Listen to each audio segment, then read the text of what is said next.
तर लोकांना डायबिटीसपासून मुक्त करणे, लोकांचं वजन कमी करणे हे माझ्या आयुष्याचं ध्येय झालं. इन्शुलिन असल्याशिवाय माणूस वजन वाढवू शकत नाही. कारण भारतीय आहारामध्ये आपण कार्बोहायड्रेटच खात असतो. Intermittent fasting is a bad way of doing Dikshit diet. कुठलंही औषध, मॉडर्न मेडिसिनचंही नाही, आयुर्वेदाचंही नाही, होमिओपॅथीचं नाही, कुठल्याच औषधाची डायबिटीस रेमिशनसाठी आवश्यकता नाही.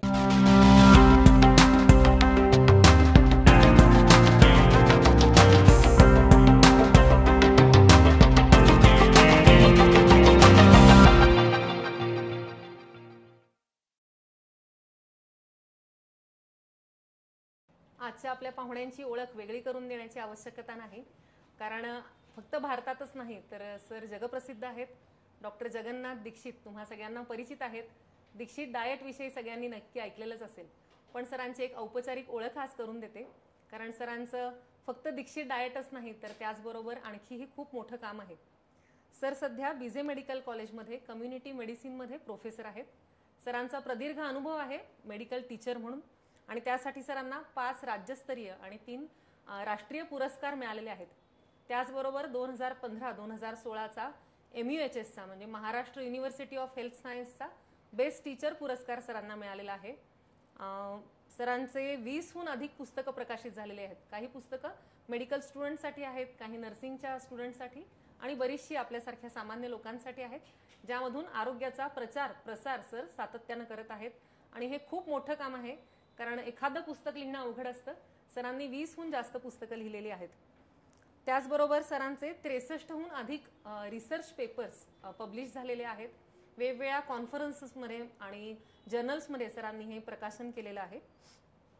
सरांचा आणखी एक महत्त्वाचा गुणविशेष म्हणजे 50पेक्षा जास्त वेळा सरांनी ब्लड डोनेट केलेलं आहे. मला वाटतं सर प्रत्येक वाढदिवस ब्लड डोनेट करून साजरा करतात, आणि यावर्षी त्याच निमित्तानं पुन्हा सरांशी मी जुळवून घेण्याचा योग आला. स्थूलता आणि मधुमेह मुक्ती अभियान हे डॉक्टर जिचकारांच्या प्रेरणेतून सरांनी सुरू केलेलं आहे. फक्त भारतातच नाही तर जगभरात याच्याशी जोडलेले बरेच व्यक्ती आहेत, नागरिक आहेत, जे स्थूलता म्हणजे काय, मधुमेह म्हणजे काय हे समजावून घेतात सरांकडून, आणि त्यानुसार सरांनी सांगितलेली जीवनशैली अंगीकारतात, आणि त्यातून स्थूलता कमी होते, मधुमेह कमी होतोय असा बऱ्याच वर्षांचा आपल्या सगळ्यांचा अनुभव सुद्धा आहे. मला तर खात्री आहे तुमच्या घरात सुद्धा, तुमच्या कुटुंबात कधी ना कधी तुम्ही दीक्षित डाएट करून पाहिला असेल, किंवा तुमच्या मित्रमंडळींमध्ये कोणी ना कोणी सध्या दीक्षित डाएटवर नक्की असेल, आणि त्याचे रिझल्ट सुद्धा अगदी इन्स्टंट आहेत. हे तुम्हा सगळ्यांचा अनुभव असेलच. सध्या सर ब्रँड अँबॅसिडर आहेत महाराष्ट्र गव्हर्नमेंटचे. कशासाठी तर फाईट ओबेसिटी कॅम्पेन म्हणजे स्थूलता मुक्ती अभियानासाठी सर महाराष्ट्र सरकारचे ब्रँड अँबॅसिडर आहेत, आणि हा खूप मोठा बहुमान आहे. त्यासाठी सरांचं खूप खूप अभिनंदन. आणि सरांना PMO ऑफिसला आपल्या पंतप्रधानांनी त्यांच्या स्टाफसाठी पण व्याख्यान देण्यासाठी आमंत्रित केलं होतं. हा मला वाटतं सरांच्या शिरपेचातला सर्वोच्च तुरा असावा की राष्ट्रीय स्तरावर सरांची अशी ऑफिशियल पण दखल घेतली जाते. असं दोन्ही पातळ्यांवर सरांचं खूप मोठं काम चालू आहे. म्हणजे अधिकारी लेवलवर, मेडिकल स्टुडंट्समध्ये आणि त्याचबरोबर सामान्य लोकांमध्ये. त्यातला हा जो सामान्य लोकांसाठी काम करण्याचा सरांचा पैलू आहे तो मला खूप भावतो.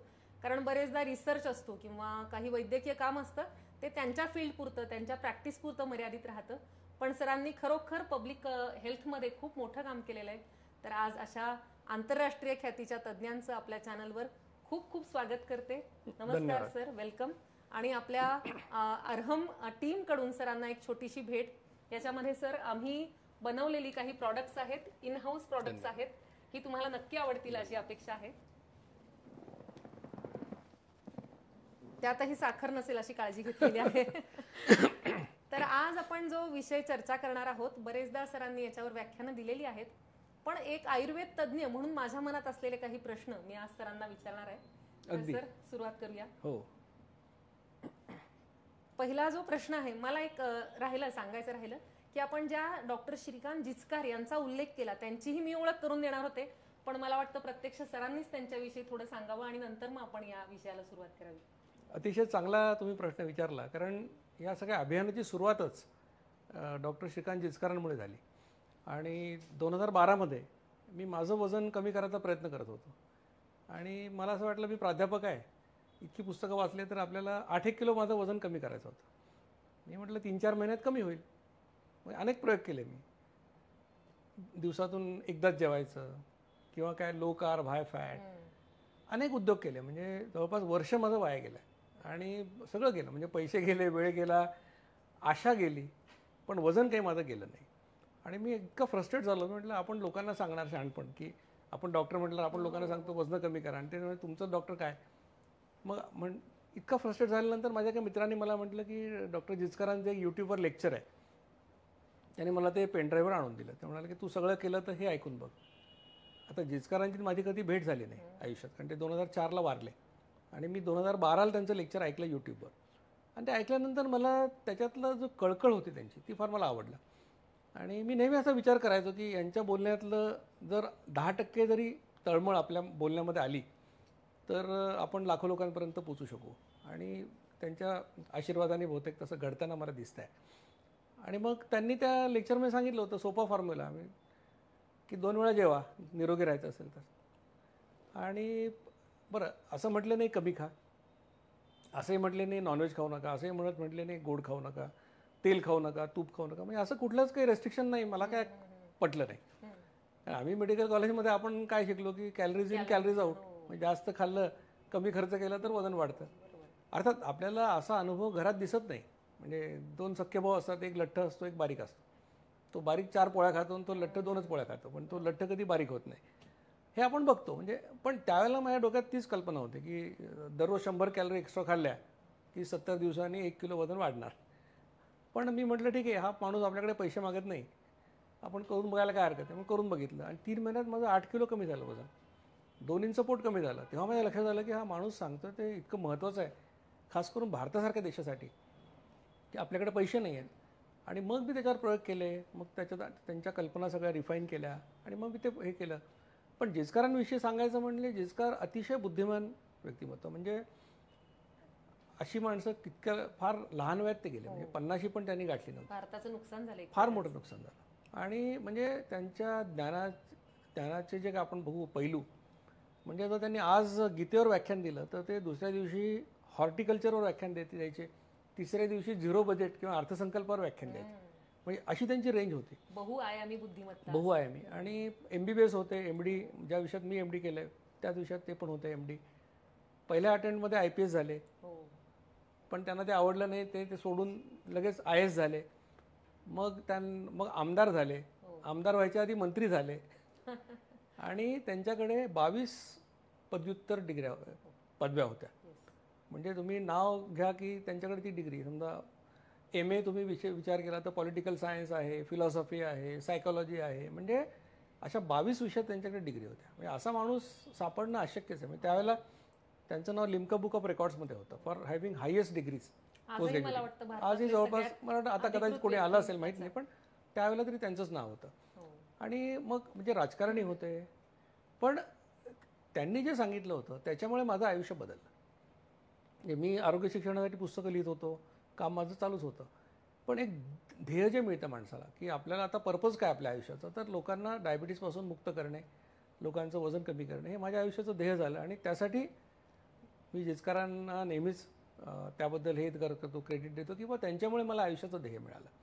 आणि म्हणून हे अभियान आणि हे व्याख्यान किंवा कुठली माझी मुलाखत मी जिचकरांनाच अर्पण केलेली असते, कारण त्यांच्यामुळे सगळं सुरू झालं आहे. इतका बुद्धिमान व्यक्ती म्हणजे मिळणं खरंच अशक्य आहे. आणि त्याच्यामुळे आपण जास्त आणखी त्याच्याकडे ओढलं जातो की इतक्या बुद्धिमान व्यक्तीने सांगितलं. बुद्धिमान आणि समाजाचं भलं करण्याची इच्छा असलेली, कारण जगाचं भलं इंटेलिजंट लोकांनी केलेलं नाही, जगाचं भलं चांगलं इंटेन्शन असणाऱ्या लोकांनी केलेलं आहे. 100%. खूप छान वाक्य आहे सर तुमचं.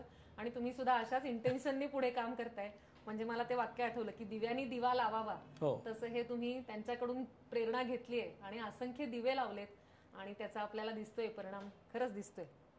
पुढच्या प्रश्नाकडे वळूया.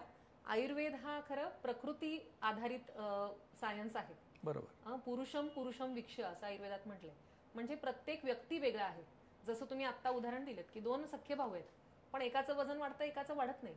कदाचित एकाचं ज्याचं वाढत नाही त्याची प्रकृती वात किंवा पित्ताची असेल, ज्याला आपण मेटाबॉलिक रेट म्हणतो, तो त्याचा चांगला असेल, त्यामुळे तो जास्त खातो तरी वजन वाढत नाही. आणि दुसरा आहे त्याची कफ प्रकृती असते. लोक म्हणतात ना, हवा खाल्ली तरी वजन वाढतं, असं अगदी थोडं खाल्लं तरी त्या लोकांचं वजन वाढत असतं. मग या प्रकृतीवर आधारित आपण काही डाएट विचार करायला हवा का? कारण वाताचं लक्षण आयुर्वेदात सांगितलंय की त्यांना एक वेळेस खूप खाता येत नाही, जातच नाही, त्यांना थोडं थोडं खात असतात. पित्त प्रकृतीचे लोक असतात त्यांना तीव्र भूक लागते, त्यांचं पाचन पण खूप चांगलं असतं, खाल्लं की थोड्या वेळाने पुन्हा पूर्ण जेवण करू शकतात. आणि कफ प्रकृतीचे लोक मंद अग्नी असतात, ते दिवसातनं एकदा जेवू शकतात. मग हा जो आपला दिवसातनं दोनदा जेवायचा प्रकार आहे तो प्रत्येक प्रकृतीच्या व्यक्तीला सूट होईल का? हा खूप चांगला प्रश्न तुम्ही विचारला. आणि खरं तर आयुर्वेद हे भारताचं शास्त्र आहे.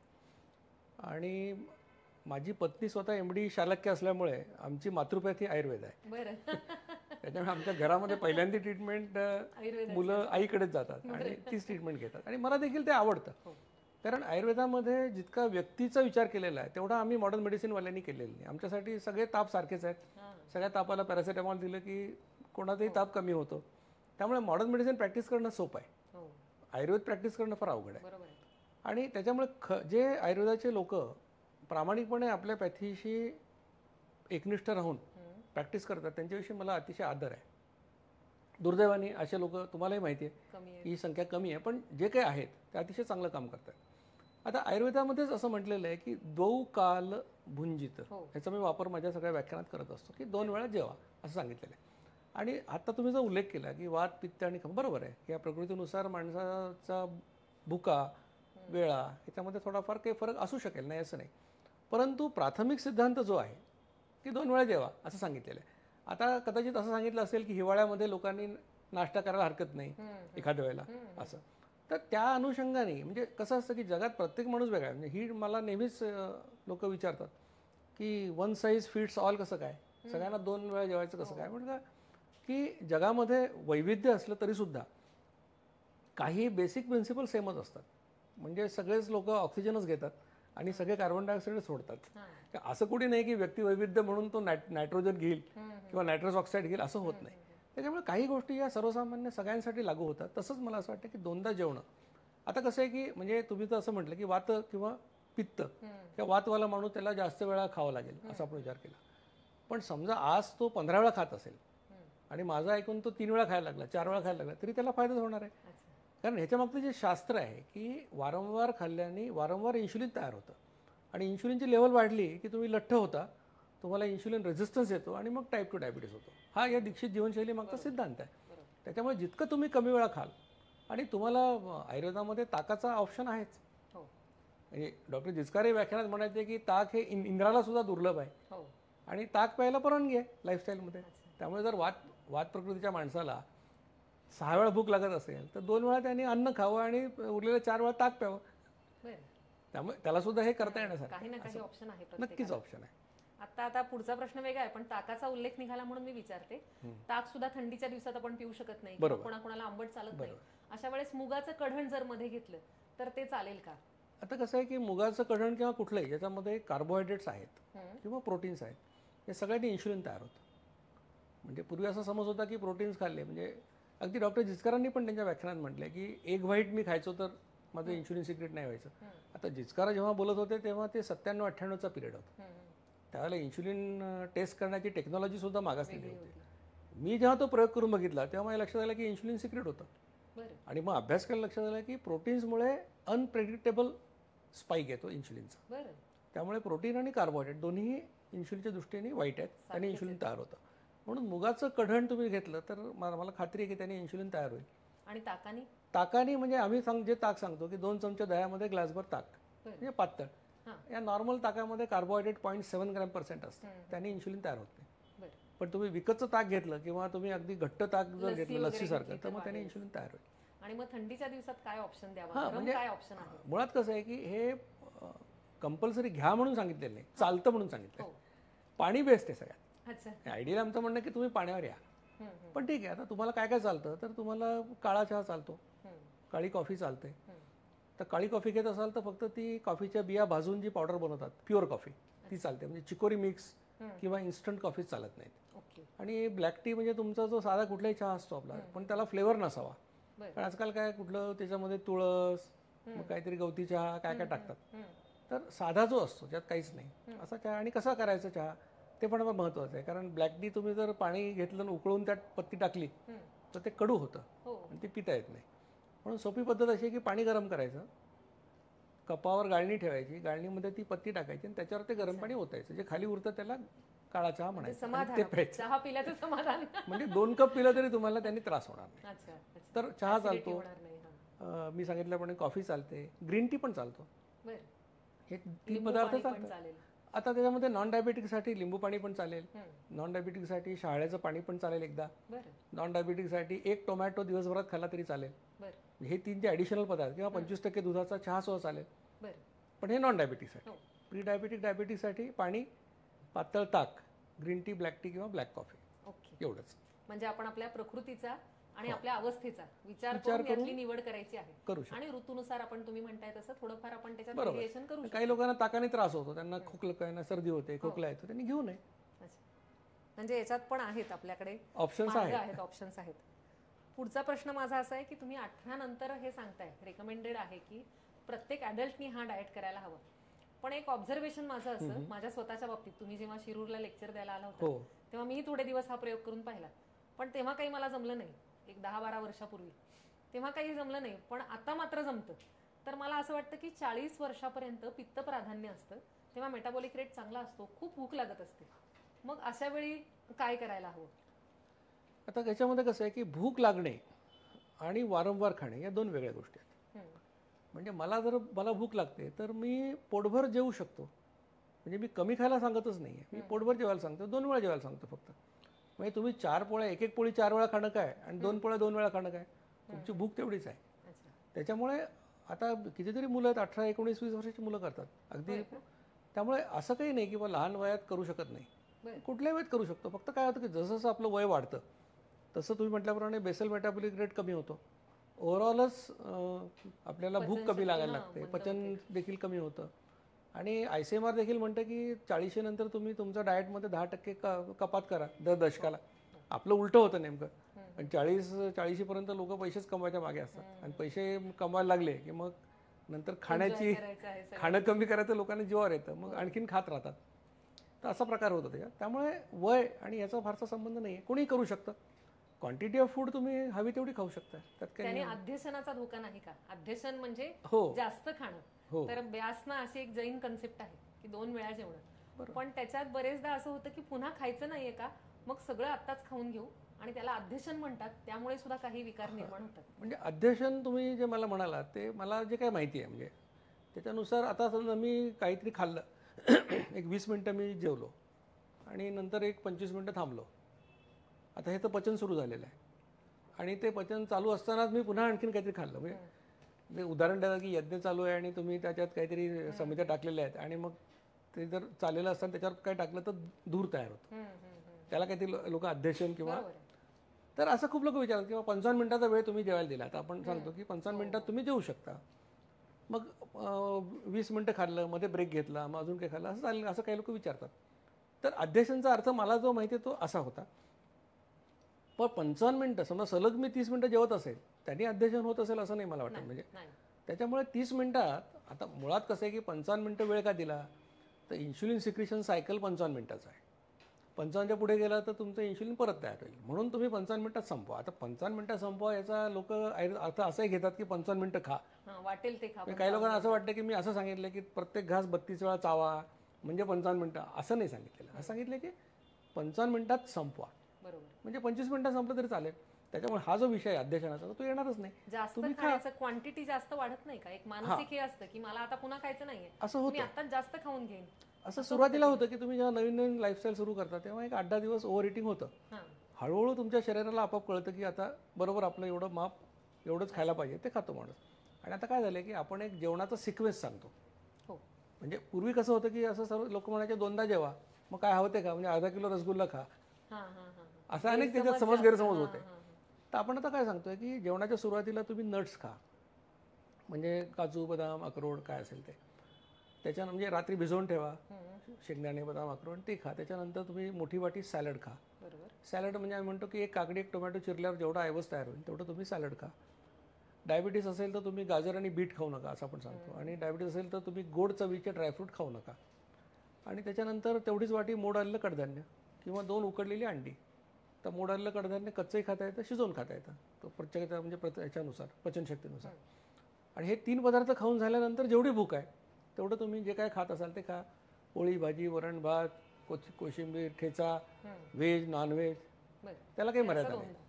हा दीक्षित डाएट झाला. म्हणजे ज्या प्रेक्षकांना माहित नाही की नेमकं दीक्षित डाएट काय आहे त्यांच्यासाठी सरांनी आता थोडक्यात सांगितलं की 2 वेळा जेवणात काय खायचं आहे, किती वेळासाठी इन्शुलिन स्पाइक असतो आणि कुठले पदार्थ चालतात हे आता सरांनी समजावून सांगितलं. त्यामुळे सगळ्या प्रेक्षकांना हे आणखी स्पष्ट झालं असेल.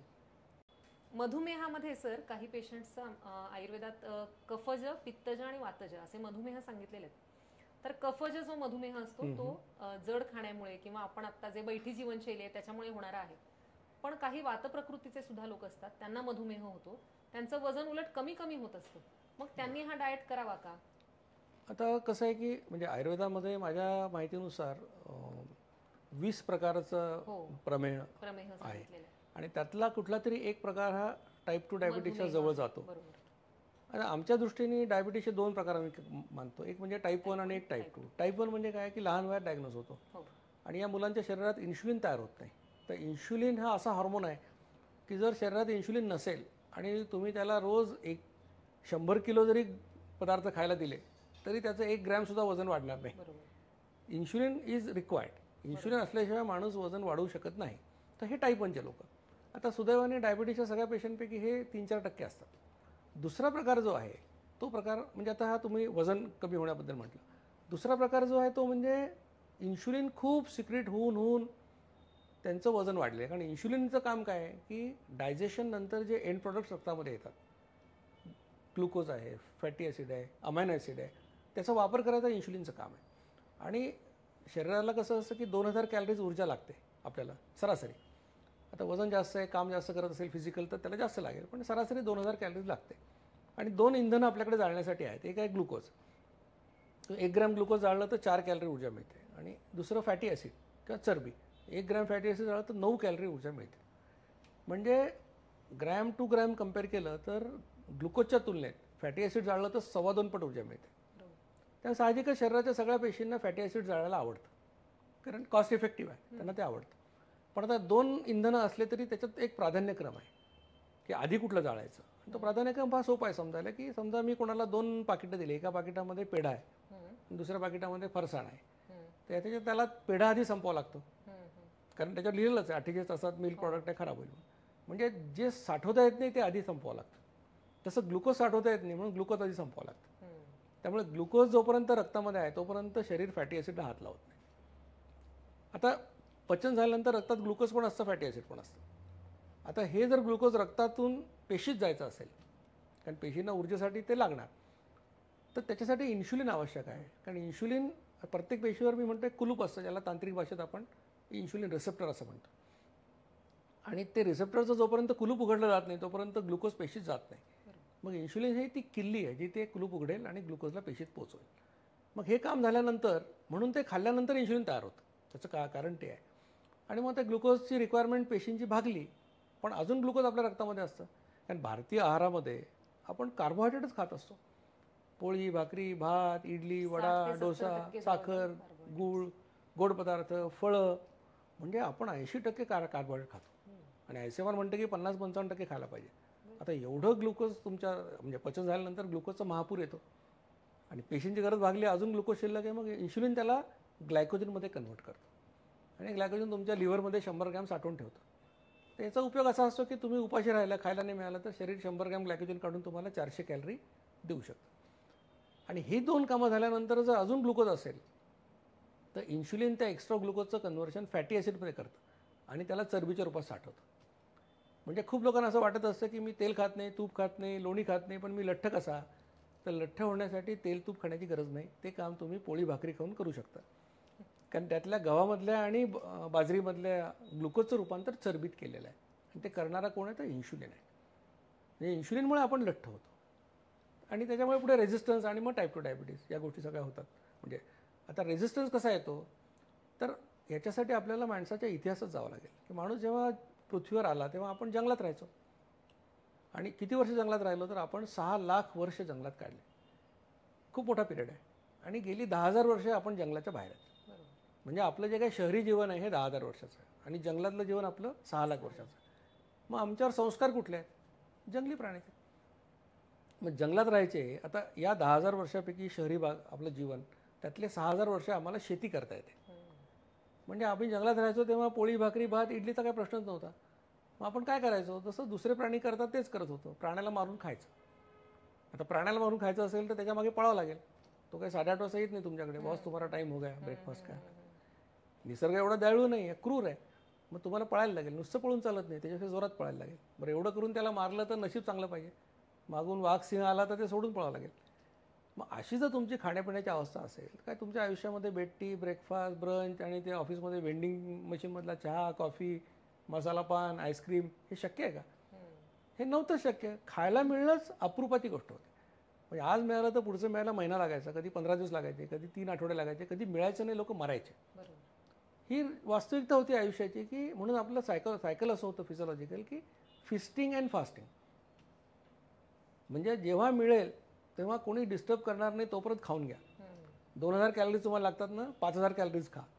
मग इन्सुलिन काय करेल, जास्तीच्या कॅलरीचं रूपांतर फॅटमध्ये करेल आणि चरबीचे रूपात साठवेल. आणि मग उरलेले 15 दिवस खायला मिळत नाही तेव्हा ते काढून त्याला जाळेल. म्हणून जंगलातल्या माणसाला कधी पोट नाही सुटला. तर ही आपली सायकल होती. त्यामुळे आपलं पेशी आणि आपलं शरीर हे उपाशी राहण्यासाठी निर्माण झालेलं आहे, भरपूर खाण्यासाठी निर्माण झालेलं नाही. बरोबर आहे. त्यामुळे जगात जेवढे लोक उपाशी राहून मरतात त्याच्या शेकडोपट जास्त लोक जास्त खाऊन किंवा चुकीचं खाऊन मरतात. लंघन ही जी आयुर्वेदातली कन्सेप्ट आहे ती ते खूप म्हणजे जर तुमच्या पेशी उपाशी राहण्यासाठी निर्माण झालेल्या असतील तर त्यांच्या दृष्टीने इन्शुलिन हा पाहुणा आहे. बरोबर. कारण तो खाल्ल्यावर येतो आणि खाणंच होतं केव्हा 3 आठवड्यांनी 4 आठवड्यांनी खाणं होतं. आता जर तुम्ही असा विचार केला की तुमच्या घरी पाहुणा आला 2 दिवसाकरता, तुम्हाला आनंद होतो, त्याला काहीतरी खाऊ पिऊ घालाल, पिक्चर दाखवाल, आणि हा पठ्ठ्या 2 महिने राहिला तुमच्याकडे, तर काय होईल? दुर्लक्ष करायला तुम्हाला त्याचा राग येईल खरं तर. पण आता आपण म्हणतो अतिथी देवो भव, देवाचा अवतार आहे भाऊ, ह्याला काय आत्ता काय म्हणता येत नाही. पुढच्या वेळेला फोन करायला आपण म्हणतो येऊ नको, मीच गावाला जाणार आहे. हा आपला रेझिस्टन्स आहे पाहुण्याला. मग आता तुमची जीवनशैली बघा, की सकाळी उठल्यापासून झोपेपर्यंत लोक खात असतात. का खातात त्याचं काही त्यांना ताळतंत्र नाही. कोणाला म्हटलं का खातो, तो म्हणतो मी एकटाच होतो म्हणून खाल्लं. कोण म्हणतं मला सगळ्यांनी आग्रह केला म्हणून खाल्लं. कोण म्हणतं मी दुःखात होतो म्हणून खाल्लं. कोण म्हणतं आनंदात होतो म्हणून खाल्लं. कोण म्हणतो आग्रह केला म्हणून खाल्लं. कोणी म्हणतं मला कोणी विचारलंच नाही म्हणून रागारागात खाल्लं. काही कारण लागत पण भूक लागली म्हणून खाल्लं, असं आयुष्यात झालंय का? त्यामुळे इतक्या वेळा लोक खातात की सकाळी उठल्यापासून. आणि खाण्याचा अर्थ काय, की तुम्ही अर्धा सफरचंद खाल्लं काय आणि 2 पोळ्या आणि भाजी खाल्ली काय किंवा 2 पुरणपोळ्या खाल्ल्या काय, या प्रत्येकाने इन्शुलिन तेवढंच तयार होतं. म्हणजे हे खाण्यामुळे येणारं इन्शुलिन जे आहे ते independent of quantity of food आहे. आणि क्वालिटी म्हणजे क्वालिटी त्याच्यामुळे फक्त जर तेल तूप सोडलं तर बाकी सगळ्या पदार्थांनी इन्शुलिन तयार होतं. सेम्स पाहिजे. म्हणजे सफरचंदानी पण तेवढाच येईल आणि 2 पोळ्यांनी पण तेवढाच येईल. म्हणून तुम्ही जे काही खाता त्या प्रत्येक वेळेला तुम्ही तुमचं, आणि प्रत्येकाला तुम्ही ठराविक अमाऊंटमध्ये इन्शुलिन तयार करता. आणि अमाऊंट प्रत्येकाची वेगळी असते. कोणी 5, कोणी 10, कोणी 15, कोणी 20, कोणी 12 असं करेल. मग तुम्ही जर दिवसातून तुम्हाला लागतं किती, तर 18 ते 32 युनिट इन्शुलिन तुम्हाला खाण्यामुळे तयार व्हायला पाहिजे. आणि तुम्ही समजा 10 युनिट प्रत्येक वेळेला तयार करता आणि 10 वेळा खाता दिवसात, तर तुम्ही 100 युनिट तयार करता. लागतं तुम्हाला 32 करता 100, म्हणजे 70 युनिट त्रस्त संबंधासारखं ते रक्तात फिरत राहतं. मग त्या पेशींना त्याचा त्रास होतो, कारण ते त्यासाठी बनलेले नाहीत. मग त्याचा विरोध करतात. मग काय करतात, विरोध म्हणजे काय, की ते आपले तोंड फिरवतात, शेप बदलतात. शेप बदलला की लॉकचा आकार बदलतो. म्हणजे एखाद्या कुलपाला 10 वेळा हातोडा मारला तर तसं पोचे पडतात, तसं मग इन्शुलिनची किल्ली बसत नाही. मग ती ग्लुकोज पेशीत जाऊ शकत नाही. मग मेंदूला मेसेज पाठवतात की आम्हाला खायला मिळत नाही.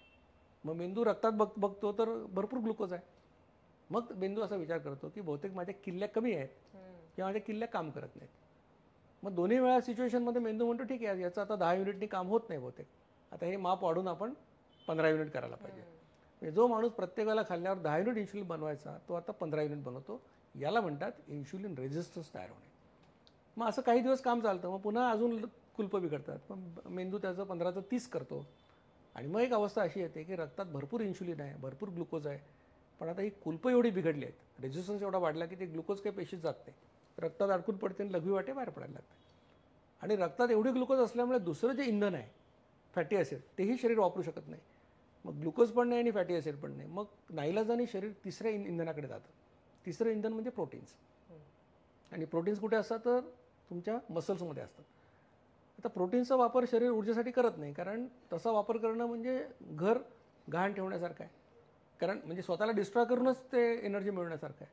पण इलाज नसल्यामुळे मग शरीर तुमचे मसल ब्रेकडाऊन करून प्रोटीन खायला सुरुवात करतं. मग वेट लॉस, मसल लॉस. मग डॉक्टरकडे गेलं की साखर 300, जेवल्यावर 400, HbA1c काहीतरी 8, 9, 10. मग आम्ही तुम्हाला टाईप 2 डायबिटीसचं लेबल लावतो. म्हणजे वजन वाढणे, इन्शुलिन रेझिस्टन्स आणि टाईप 2 डायबिटीस एकाच हायवेवरचे माइलस्टोन आहेत. आणि या सगळ्यामागे कारण काय? इन्शुलिनची लेवल वाढणे हे कारण. मग इन्शुलिनची लेवल वाढली हे कारण असेल तर सोल्युशन काय? इन्शुलिनची लेवल कमी करा. आता इन्शुलिनची लेवल कमी करायची असेल तुम्हाला सांगितलेलं आहे की आता म्हणजे इन्शुलिन 2 प्रकारे तयार होत असतं. एक बेसलाईन सिक्रिशन जे 24 तासामध्ये 18 ते 32 युनिट होतं, जे इन्व्हॉलंटरी नेचर आहे, याच्यावर आपलं नियंत्रण नाही. आणि दुसरं मी सांगितलं ते खाण्यामुळे तयार होणार. तर त्या खाण्यामुळे तयार होणाऱ्या इन्शुलिनवर तुमचं कंट्रोल आहे. मग आता आपण काय करणार की कमी खाणार की कमी वेळा खाणार? मला खात्री आहे की लोक म्हणतील कमी वेळा खाणार, कारण कमी खाऊन जास्त खाऊन इन्शुलिन तेवढंच आहे. त्यामुळे कमी वेळा खाणं हे आपल्या प्रश्नाचं उत्तर आहे. आणि म्हणून मग दीक्षित लाईफस्टाईल बरोबर तिथे त्याचं उत्तर आहे. खूप छान सरांनी टेक्निकली पण सगळ्यांना समजावून सांगितलंय. ज्या लोकांना आणखी अभ्यास करायची इच्छा आहे, सरांची पुस्तकं आहेत, व्याख्यानं आहेत या विषयावर, नेमक्या या टेक्निकल टर्म्स समजून घेण्यासाठी प्रेक्षकांनी सुद्धा अभ्यास केला पाहिजे असं मला वाटतं. सध्या सर म्हटले तसं खाण्याचं प्रमाण खरंच वाढलंय. इमोशनल इटिंग आपण ज्याला म्हणतो की जाता येता खात राहणं, आणि त्याला जाहिराती आणखी प्रमोट करतायत. ग्राहक बनल्यामुळे प्रत्येकाला सारखं खाण्यासाठी उद्युक्त करणारी संस्कृती आहे. अरे तू हे खाऊन पाहिलं नाहीस तर काय अर्थ आहे तुझ्या जगण्याचा? असं वेगवेगळे पदार्थ येऊन आपल्या अगदी आक्रमण केलेलं आहे आपल्या सगळ्या गोष्टींवर, दैनंदिनीवर. म्हणजे एक उदाहरण सांगतो की जाहिरातीमुळे कसा परिणाम होतो. म्हणजे तो आठवत असेल की मॅगीच्या वगैरे जाहिराती पूर्वी यायच्या, आणि म्हणजे मुलं यायचे आणि मग ते आई भूक लागली आहे, मग 2 मिनिट्स, मग ती आळशी आई आळशी आई की जिला थालीपीठ येत नाही, धपाटा येत नाही, ती ते मॅगी उकडून त्याला द्यायची. तर ती आळशी आई, स्वयंपाक नेणारी आई स्मार्ट आई झाली जाहिरातीमुळे.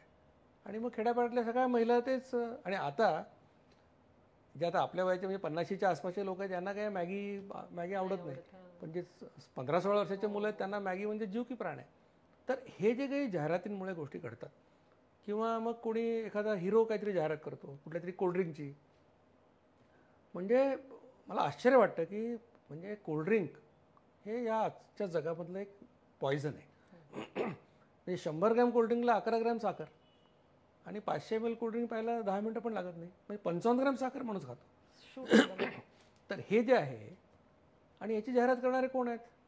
ज्यांना आपण फिटनेसचे हे समजतो, आयकॉन समजतो. त्यातलं एक मला आठवतं की फक्त याच्यामध्ये पुलेला गोपीचंद नाव मला घ्यावं असं वाटेल की त्याला कोल्ड्रिंकची जाहिरात आल्यानंतर त्यांनी सांगितलं मी कोल्ड्रिंकची जाहिरात करणार नाही. हे खरे हिरो. म्हणजे पैशासाठी काही विष विकणारे हे हिरो नाहीत खरे. पण आजकाल सर जिथे सनसनाटीपणा आहे, जिथे फार काय म्हणायचं ॲग्रेसिव्ह मार्केटिंग आहे, तेच खूप चालतं. त्याच्यामुळे सध्या प्रेक्षकांनी पण आपण सगळ्यांनी विचार करण्याची गरज आहे की आपण कुठली कन्सेप्ट विकत घेतोय. फक्त वस्तूच नाही तर आपण एखादी कन्सेप्ट पण त्या जाहिरातींमुळे विकत घेत असतो. जसं सर म्हणतात मॅगी बनवणारी आई स्मार्ट वाटते, तर ही कन्सेप्ट आहे ती आपण विकत घेतलेली आहे, फक्त मॅगीच नाही विकत घेतली. तर यासाठी सारासार विचार आपण करायची गरज आहे आजच्या जगात. तर हे आपण जे लाईफस्टाईल डिसऑर्डर्स म्हणतात ज्याला, त्याच्यापासून दूर राहू शकतो. इंटरमिटंट फास्टिंग आणि दीक्षित डाएटमध्ये काय फरक आहे? ओके, कारण हा प्रश्न खूप लोक मला विचारतात. आणि मग आमच्या यूट्यूब चॅनलवर मी एक व्हिडिओ पण बनवला होता की intermittent fasting is a bad way of doing Dikshit diet. बरं. याचं कारण असं की इंटरमिटंट फास्टिंगमध्ये 2 पॅटर्न आहेत. तर एक पॅटर्न असा आहे की 5 दिवस तुम्ही खा, 2 दिवस उपास करा. म्हणजे आठवड्यातले 2 दिवस उपास करा, 5 दिवस तुम्ही खाऊ शकता. आता हा प्रकार फार कमी लोक करतात, कारण 48 तास उपाशी राहणं खूप लोकांना जमत नाही. दुसरा जो कॉमन आहे तो आहे 8 तासाच्या विंडोत तुम्ही खा आणि 16 तास फास्टिंग करा. आता 8 तासाची विंडो मग लोक 12-8 किंवा काय त्यांच्या हिशोबाने करतात. आता याच्यामध्ये असं आहे की हे फिजिओलॉजिकल आहे का, की घड्याळाकडे बघून मी जेवायचं? म्हणजे मला भूक लागली की मी जेवायचं, हे नॅचरल आहे. की 12 वाजल्यानंतरच माझं 12 ते 8चा टाईम सुरू होतं म्हणून मी 12ला जेवायचं आणि 8ला जेवायचं, हे फिजिओलॉजिकल नाही आहे. एक.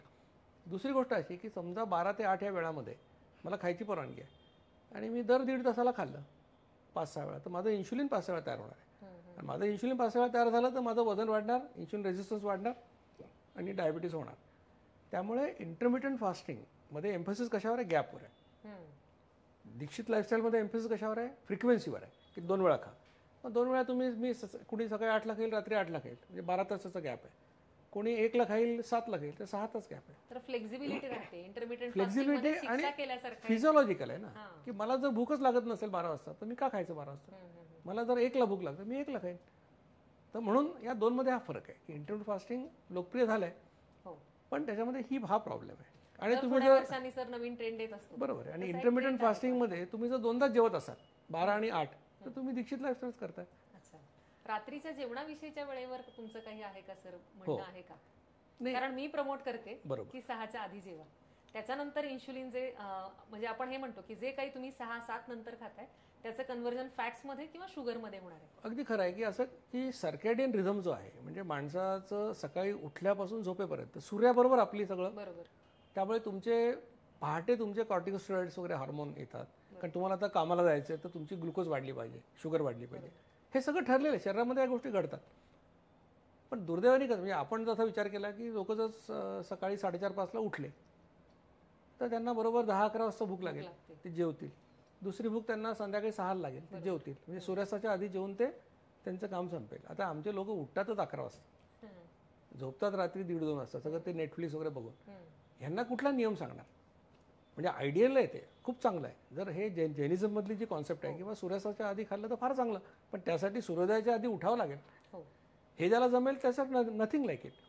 पण ज्याला नाही जमत समजा आम्ही म्हणतो 2दा तर जेव, कुठल्या काय वेळेला होईना पण 2दा जेवलं तरी देखील तुला फायदाच होईल. त्याच्यातही म्हणजे दीक्षित डाएट मध्ये सुद्धा तुम्ही रात्री भोजन टाळलं तर आणखी चांगला फायदा, डेफिनेटली फायदा होईल. फक्त जेवल्यानंतर रात्री आम्ही सांगतो की 2 तास तरी झोपू नका. बरोबर. म्हणजे रात्री 11:30ला काही लोक तर पलंगावर बसूनच काहीतरी टीव्ही बघत असतात, तिथेच लुडकतात ते दोन. याला आसनरती असं म्हटलेलं आहे आयुर्वेदामध्ये. मी आज प्रमेहाचं वाचत होते थोडं. आसनरती म्हणजे एका ठिकाणी बसून कामकाज करत राहणे. जसं आता 70-80% लोकांची लाईफस्टाईल हीच आहे की दिवसभर सेडेंटरी, ज्याला आपण इंग्रजी म्हणतो बैठी जीवनशैली, ऑफिसमधून बेडवर असंच. सकाळी सर एक प्रश्न बऱ्याच जणांचा असतो की औषधं घ्यायची असतात. समजा बीपी आहे, शुगर आहे, थायरॉइड आहे. आता बीपीच्या आपण शुगरच्या लोकांसाठी तर आपण त्यातनं एक्सक्लूड केलेलं आहे त्यांना, जे नॉन डायबेटिक आहेत त्यांना या दीक्षित डाएट नाही. हा एक आता गैरसमज दूर करण्याची काय झालंय की पूर्वी आम्ही वेट लॉस साठीच ही लाईफस्टाईल सांगायचो. त्यानंतर हळूच आम्ही प्री डायबिटीस पर्यंत आलो. त्यानंतर आम्ही म्हणजे डॉक्टर जिचकार पण सांगायचे की डायबिटीसवाल्यांनी करू नका म्हणून, किंवा जे गोळ्या घेतात करू नका म्हणजे. आम्ही पण लोकांना सांगायचो त्यावेळेला, म्हणजे हे 15-16च्या आसपास मी पण सांगायचो की डायबिटीसवाल्यांनी करू नका, पण लोक आपलं ऐकत नाहीत. आपले लोक त्यांना वाटलं ते करतात. त्यांनी मग लोकांनी मला सांगायला लागले की आम्हाला आमचं HbA1c कमी झालं, आम्ही केलं. लॉजिकली बरोबर होतं की हे केल्यानंतर HbA1c कमी व्हायला पाहिजे. मग आम्ही त्याच्यावर अभ्यास केला. मग सुरुवातीला एक पेपर पब्लिश झाला प्री डायबेटिक लोकांवर, आणि 45 लोकांचा अभ्यास केला आणि सगळे 3 महिन्यात नॉन डायबेटिक झाले. त्याच्यानंतर मग आमचं थोडंसं हिंमत वाढली आणखी. मग आम्ही डायबिटीस जे नुसतं मेटफॉर्मिन घेत होते त्यांचा अभ्यास केला. आणि आता डायबिटीस रेमिशन किंवा डायबिटीस रिव्हर्सल हा याचा मुख्य परिणाम आहे. वेट लॉस याचा साईड इफेक्ट आहे. त्यामुळे आता पुण्यामध्ये माझं जंगली महाराज रोडला सेंटर आहे, इथे 3000 लोक डायबिटीस रेमिशनसाठी रजिस्टर झालेत आणि आजच्या घडीला 310 लोक विदाऊट मेडिसिन आहेत. म्हणजे डायबिटीस रेमिशनचा माझ्या मते जगातला हा सगळ्यात मोठा प्रोजेक्ट आहे. जगात ज्यांनी कोणी डायरेक्ट ट्रायल वगैरे मध्ये केलं आहे ते 280 वगैरे असं त्यांनी आकडा सांगितला आहे. आमचा विचार आहे की ऑगस्ट 25 पर्यंत किमान 600 लोकांना आम्ही विदाऊट मेडिसिन आलेले असतील, आणि त्याचं पुस्तक मोठं मी प्रकाशित करणार आहे. त्यामुळे डायबिटीसवाल्यांनी सुद्धा हे करायला पाहिजे. डायबिटीस होऊ नये म्हणूनही करायला पाहिजे, आणि डायबिटीस झाला असेल तरी गोळ्या बंद करण्यासाठी हे करणं आवश्यक आहे. फक्त ते डॉक्टरांच्या सल्ल्याने करायला पाहिजे. सर जसं म्हणतात सेंटर आहे तसं मला वाटतं सर इतरत्र पण असे सेंटर्स आहेत वेगवेगळ्या गावांमध्ये दीक्षित डाएट. आमचे 16 ठिकाणी आमचे सेंटर्स आहेत. आता त्यातलं नागपूर, पुणे, नाशिक हे रोज चालणारे सेंटर आहेत. आणि बाकी छत्रपती संभाजीनगर आहे, कल्याण आहे, ठाणे आहे, बदलापूर, भायंदर, सुरत, मडगाव, बेळगाव ही सेंटर्स आठवड्यातून एकदा चालतात. सांगली आहे, कोल्हापूर आहे, सोलापूर आहे. सल्ला घेऊन करा म्हणजे डायबिटीस लोकांनी, कारण त्यांना गोळ्या ऍडजस्ट करायला लागतात. त्यानंतर त्यांनी करायला हरकत नाही. आणि doctor Dixit lifestyle YouTube channel पण आहे, त्याच्यावर देखील तुम्हाला गायडन्स मिळतो. आणि हे अभियान पूर्णपणे मोफत आहे, म्हणजे याच्यात एकही पैसा कोणाकडून घेतला जात नाही. तिथे सेंटरला पण नाही, कुठेच नाही. म्हणजे खूप विशेष आहे. हां, कारण म्हणजे मुळामध्ये माझ्या डोक्यात कल्पना अशी की डॉक्टर जिचकरांनी माझ्याकडून पैसे घेतले नाहीत. खूप महत्त्वाची कन्सेप्ट आहे. कारण मी बरेचदा माझ्या पेशंट्सना पण सांगत असते, तुम्हाला आरोग्य कुठल्याही दुकानात विकत मिळणार नाहीये, ही विकत मिळणारी गोष्टच नाहीये. आणि त्यात सरांनी खूप मोठा पुढाकार घेतलेला आहे की हे ज्ञान जे सरांना मिळालेलं आहे, सरांनी त्याच्यावर इतका अभ्यास केलेला आहे, ते सरांनी मोफत सगळ्यांना उपलब्ध करून दिलंय आणि सल्ला सुद्धा या सेंटर्सवर मोफत मिळतोय. तर प्रेक्षकांना जे सेंटर जवळ असेल तिथे जाऊन नक्की या संधीचा लाभ घ्यायला हवा, रजिस्टर करायला हवं. म्हणजे इतर डायबेटिक पेशंट्सचा पण कॉन्फिडन्स वाढेल जेव्हा असे पेपर्स पब्लिश होतील आणि मेडिसिन फ्री लाईफकडे आपण या निमित्ताने जाऊ शकू. आणखी एक प्रश्न सर, बरेचदा मुंबईचे पेशंट असतात, चाकरमानी असतात, इतकी धावपळ असते, 2-2, 3-3 तास प्रवासच असतो, रात्री येणार घरी उशिरा, खूपच त्यांचं लाईफस्टाईलच वेगळी असते. तर विशेषतः मुंबईच्या पेशंट्सना हा डाएट करायला जमेल का? बरोबर. म्हणजे आता याचं एकच उदाहरण जाणार सांगतो. सकाळी 8 वाजता, येणार घरी 9 वाजता. म्हणजे व्यायाम करण्याविषयीचा एक विषय असतो लोकांना, पण त्यांना आम्ही सांगतो की लोकलमध्ये एक स्टेशन आधी उतरान उरलेलं चालत. या म्हणजे जसं जिचका सांगायचे की ते समजा म्हणजे कुठेतरी फ्लाईटनी दिल्लीला गेले, काहीतरी काम आहे तिथे त्यांचं, तर ते रात्री 2:30ला जरी पोचले तरी त्यांच्या गाडीमध्ये त्यांचे स्पोर्ट्स शूज असायचे. ड्रायव्हर जेव्हा घ्यायला यायचा त्याला म्हणायचे तू गाडी घेऊन जा, आणि तिथून ते त्यांच्या घरापर्यंत पळत जायचे. त्यामुळे ज्याला करायची इच्छा आहे तोच मार्ग काढतो.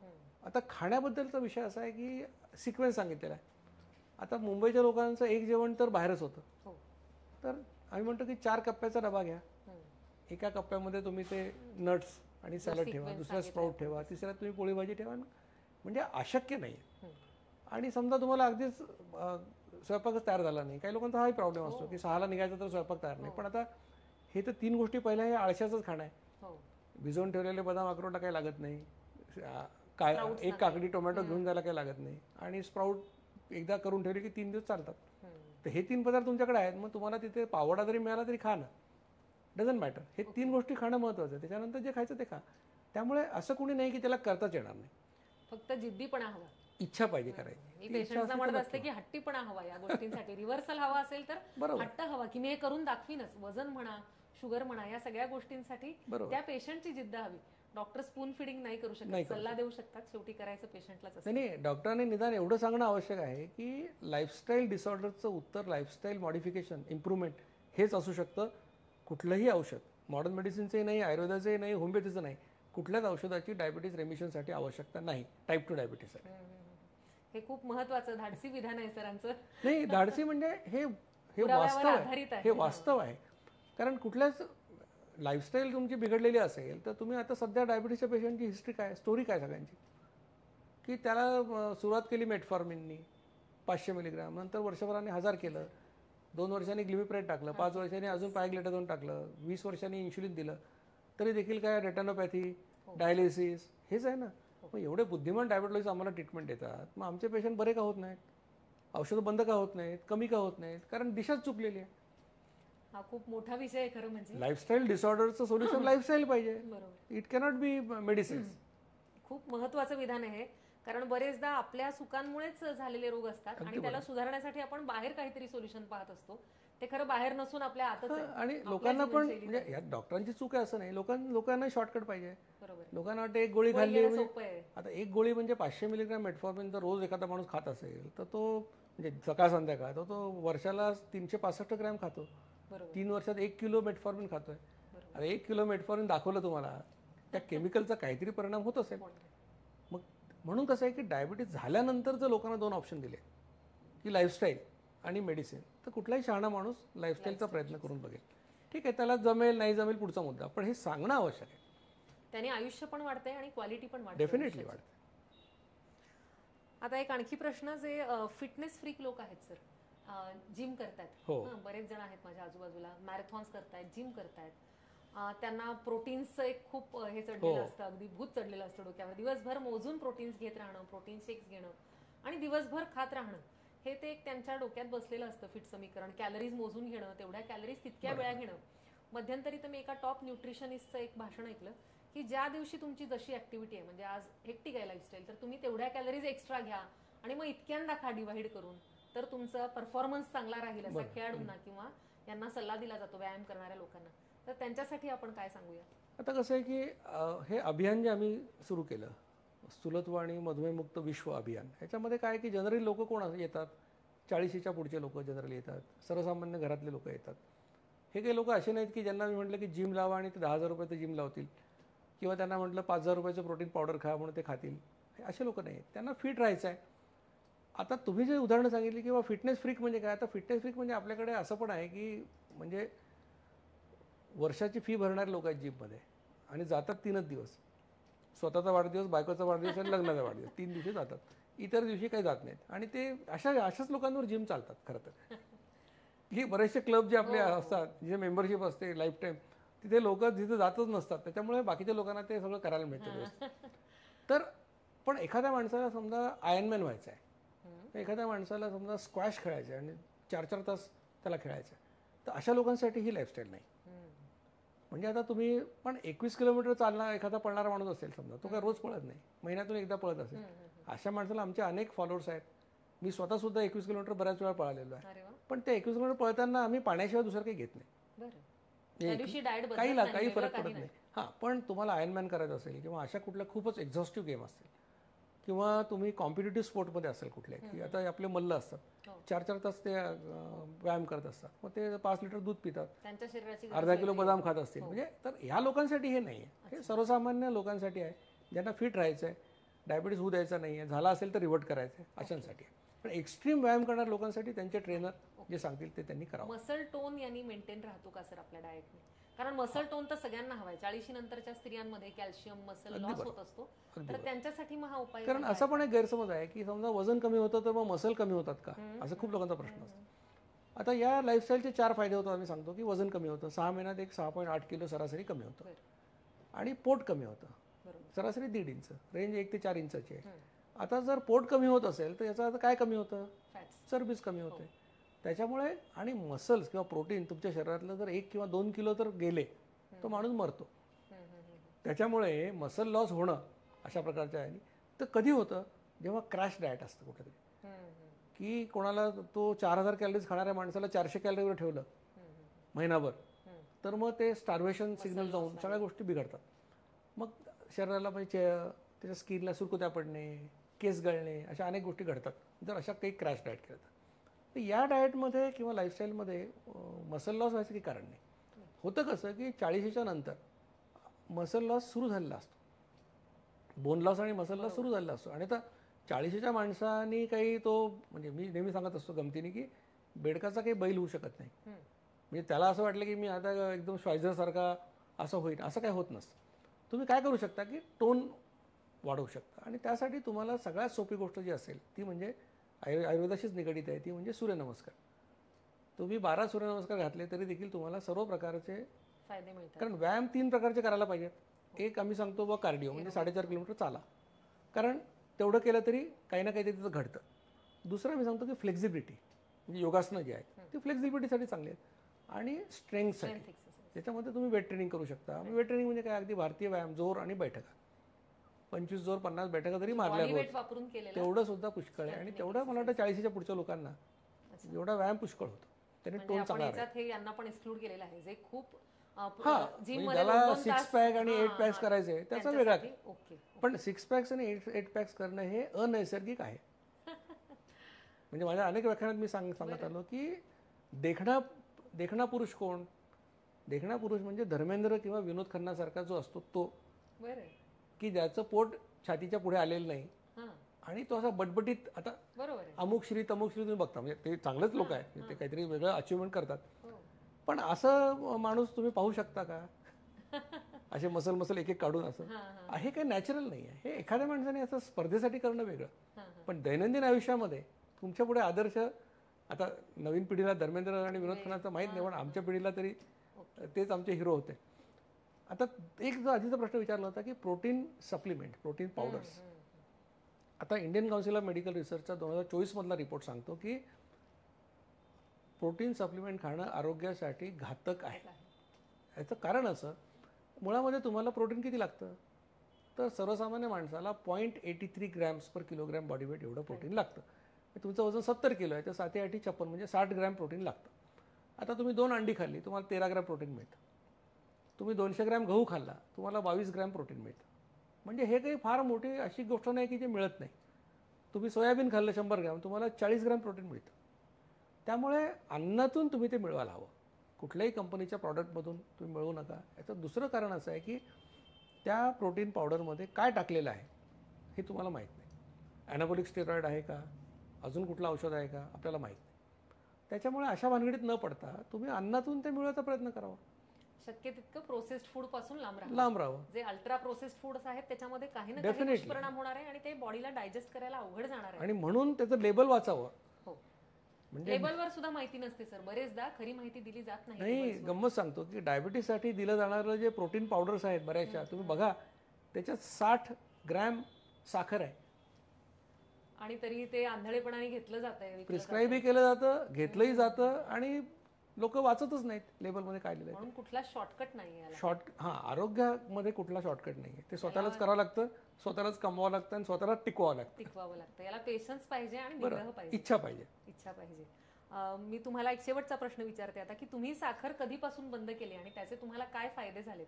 सगळ्यांनी साखर बंद करावी का असं तुम्हाला वाटतंय का? आता मुळामध्ये खूप लोक असं विचारत असतात की बाबा आम्ही साखर नाही खाल्ली तर मग आमचे शुगर कमी होईल का, मग हायपोग्लायसेमिया होईल का?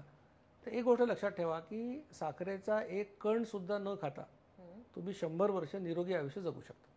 साखर ही माणसाला आवश्यक नाही, कारण साखरेत काय ग्लुकोज आहे समजा. तर तुम्ही गहू खाल्ला, ज्वारी खाल्ली, बाजरी खाल्ली, सगळ्यातून शेवटी ग्लुकोजच तयार होतं. कार्बोहायड्रेटचं रूपांतर ग्लुकोजमध्ये होतं. त्याच्यामुळे तुम्हाला तुमच्या रक्तातली ग्लुकोज मेंटेन करण्यासाठी काय वरून साखर खायची आवश्यकता नाही आहे. पण नॉन डायबेटिक असाल, जसं मी नॉन डायबेटिक आहे, तर मी गोड खायला हरकत नाही, खाऊ शकतो, खातो. मी काय साखर पूर्ण बंद नाही केली. पण केव्हा खायचं की जेवणाच्या सुरुवातीला खायचं. गोड पदार्थ खायचा असेल नॉन डायबेटिक माणसाला जेवणाच्या सुरुवातीला खायचा आणि अतिरेक टाळायचा.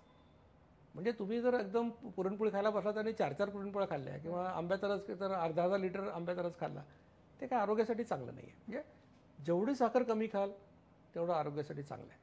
अति सर्वत्र वर्जयेत. म्हणून थोडी साखर खायला तुम्हाला हरकत नाही आहे जर नॉन डायबेटिक असाल तर. डायबेटिक असाल तर मुळीच खाऊ नका.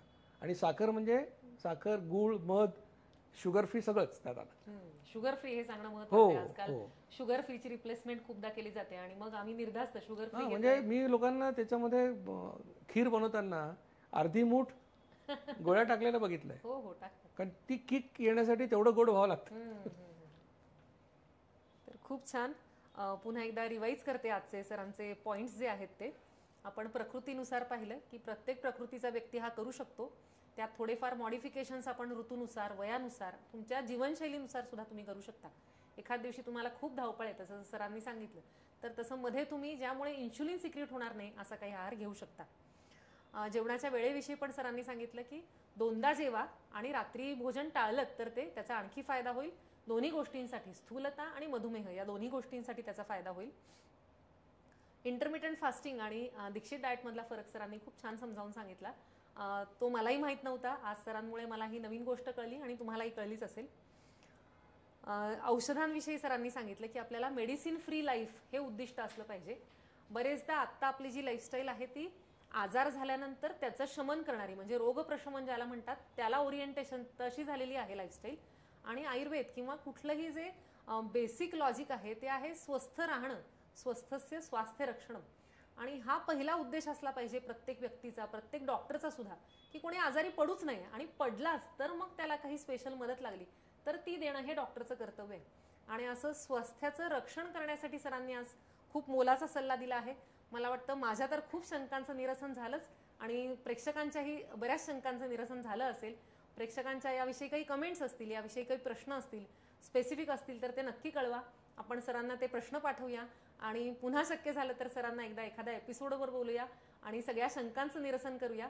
कारण आपला अर्हम आयुर्वेदचा परिवार आता जवळजवळ 4 ते 4.5 लाख लोकांचा आहे. त्यातलं किमान 10% लोकांनी जरी हे चॅलेंज ॲक्सेप्ट केलं दीक्षित डाएटचं आणि त्यानुसार जर जीवनशैलीत बदल केले तर होणारा फरक खूप मोठा आहे. त्यामुळे मी सगळ्यांना आवाहन करते की हा भाग समजून घ्या, त्याच्यावर अभ्यास करा. कारण आपलं आरोग्य आहे, आपलं शरीर आहे, त्याच्याविषयी आपण बारकाईने विचार करायला हवा आणि शक्य असेल तेवढे यातनं गोष्टी घेऊन त्या फॉलो करा. त्याचे रिझल्ट सुद्धा आम्हाला नक्की कळवा. नुसते प्रश्नच नाही तर तुमच्या रिझल्टची सुद्धा आम्ही वाट पाहत असतो. तुम्ही कधी दीक्षित डाएट केला असेल, त्याचे तुम्हाला काय रिझल्ट मिळालेत तर तेही कळवायला विसरू नका. मला वाटतं आपण थांबूया सर. खूप मनपूर्वक धन्यवाद.